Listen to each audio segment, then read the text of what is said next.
Sa oras na ito ay bibigyan po natin ng update at pagpapaliwanag. Itong ibinunyag ni Senator Marcoleta tungkol sa mga namaleta sa Senado. Partikular po si Senator Ping Lacson. At syempre, alam din natin po nakasama dyan ang kanyang katandem ni Ping Lacson na si Tito Soto. At ito ay tungkol sa pagsisiwalat ni Senator Marcoleta sa isang TV program niya, no?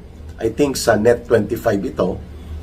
Ito yung stasyon ng radyo at telebisyon na pagmamayari ng Iglesia ni Cristo. Ang binanggit ni Senator Marcoleta ay 3 punto na mahahalaga. Una, sinasabi niya, ayaw na ipagpapatuloy ni Senator Ping Lacson ang totoong pag-iimbestiga sa lalim at lawak ng flood control na pandarambong at pangungulimbat sapagkat maituturo at babalik po ang linya ng pananagutan sa pagiging mastermind kay Marcos at kay Romualdez. Kaya ang mga witnesses na very crucial, kagaya po ni Speaker Martin Romualdez mismo, na hindi po ipinapatawag kahit pa na nagbibigay na ito ng babala na isisiwalat niya ang katotohanan sa nalalaman niya matapos na magkaroon po ng anunsyo ang ombudsman na siya ay sasampahan ng kaso sa Sandigan Bayan, hindi rin ipinatawag, sabi ni Senator Marcoleta. Ito pa sila former Undersecretary Adrian Bersamin at itong Undersecretary Jojo Cades.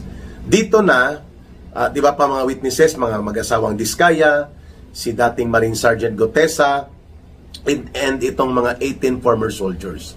Dinagdag pa ni Senator Marcoleta na kaya pala ayaw niya sundan ni Ping Lacson ang mga pag-iimbestiga at ipagpapatuloy dahil natatakot siya na mabubulgar din na nakinabang sila nila Tito Soto doon sa maleta distribution. Wow!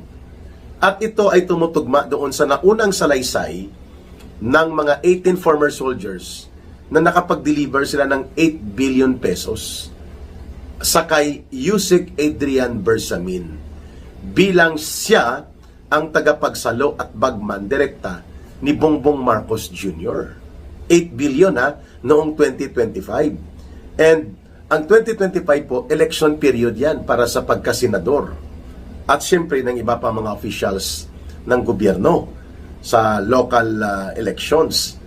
At ito, sinasabi ni Senator Marcoleta na nakita niya sa listahan ng accounting ni Undersecretary Adrian Bersamin na si Ping Lacson ay kasama doon. Of course, sinabi na ito nila Congressman Igay Erese, sinabi na rin po ito ng ilang mga nakakita sa ebidensya na sinasabing cellphone and message conversation sa pagitan po ni Ginoong Marcos at ni Adrian Bersamin na siyang direktang bagman facilitator ni Marcos sa mga pagdi-deliver na ito at pagbubudega o pagtatago ng mga bilyones na pera.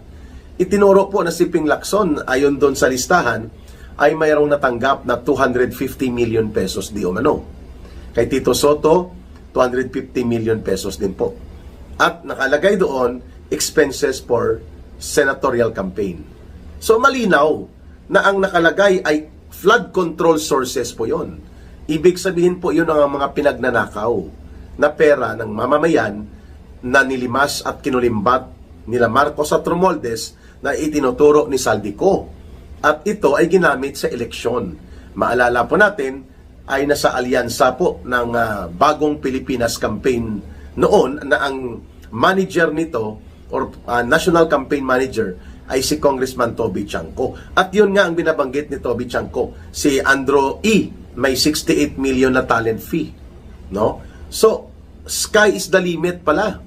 Ang pamumudmud ng pera kina Ping Lacson at Tito Soto kung pagbabatayan itong listahan ng mga nakulimbat at pinagnanakaw na mga pera mula sa kaban ng bayan na idinaan sa mga ghost flood control projects. Kaya ayaw na ni Ping Lacson na ipatawag pa itong si Undersecretary Adrian Bersamin bagamat pinangalanan niya ito sa kanyang mga pagpapahayag sa Senado. Sa privilege speech niya previously Pero nang makita niya na may accounting list, may mga nakalista ng expenses kung saan at sino ang pinagbigyan doon sa 8 billion mahigit na mga pera na pumasok kay Marcos Jr. sa alok ni Adrian Bersamin, aba umatras ang bayag ni Ping Lacson.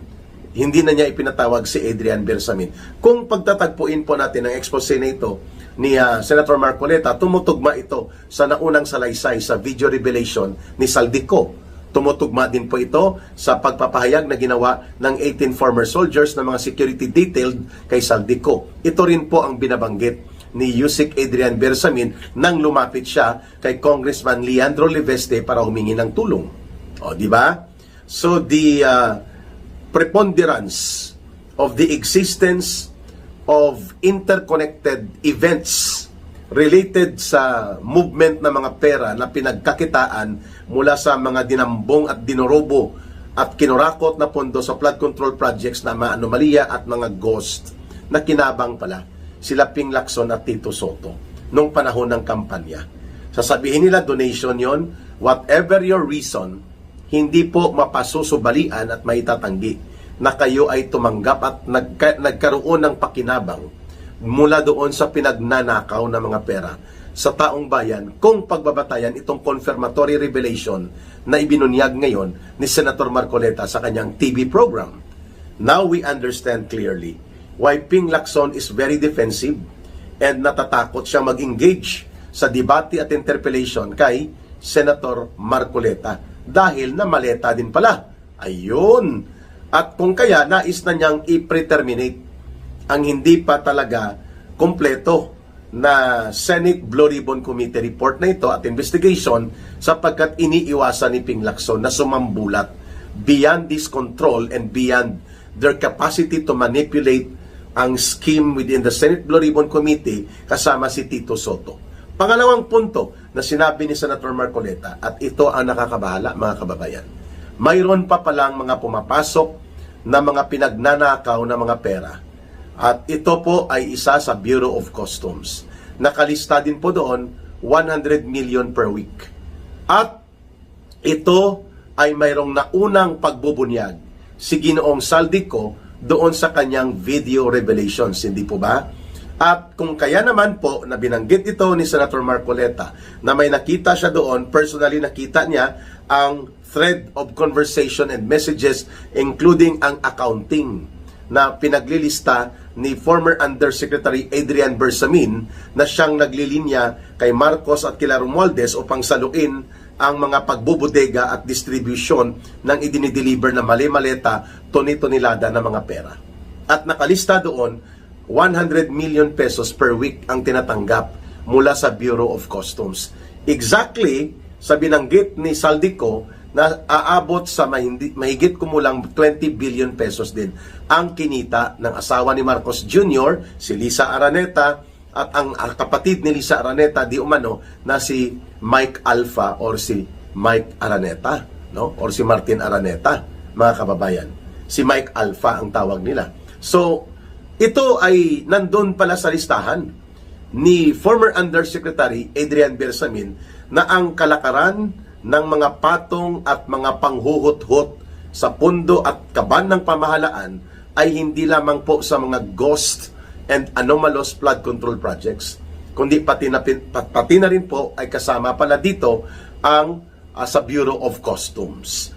And pangatlo ay ang mga nakakatanggap ng daily or weekly distribution or at least sa isang buwan nakalista din po sa mga ebidensya na naka-screenshot at naka-digital preserve, at sa pagkakaalam ko ay mayroon pong kopya nito kay kay Congressman Leandro Leveste. O ayun.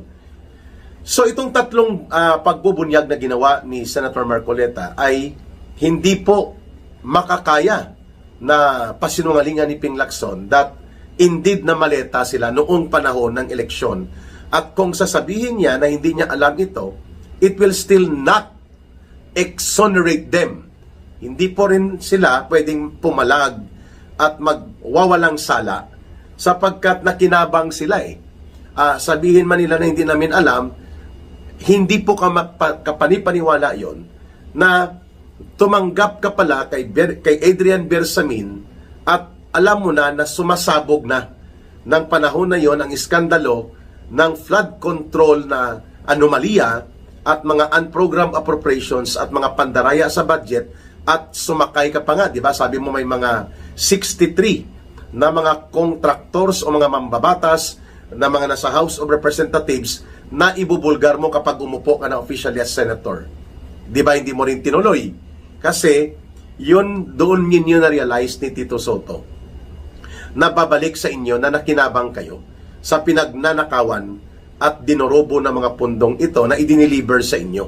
At ginamit na convenient excuse yung kampanya sa elections noong 2025 at ngayon nabubulgar na nanggaling pala talaga. Ang money making, ang fundraising ay ginawa po mula doon sa mga pagnanakaw at pangungurakot sa proyekto ng gobyerno. At pati na po sa mga pundo na pumapasok sa mula sa Bureau of Customs papunta dito sa Malacanang.